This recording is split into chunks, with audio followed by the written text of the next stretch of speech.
পরের দিন একই রকম হলো। যখন টুইন্স আকাশে উড়ছিল, তো এইবার রাইটের নজর একটা ফলের ওপর পড়ল। তো গাছের ডালে বসে পড়ল, কিন্তু এইবার রাইটি খাওয়া শুরু করলো, আর লেফটি চুপ থাকলো। রাইটি, তুই অনেক খেয়ে ফেলেছিস, একটু এখন আমাকেও খেতে দে। কেন?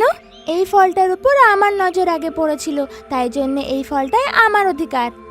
এমনিতেও আমাদের পেট তো একটাই, তাই আমি যা খাবো যাবে তো আমাদের পেটেই।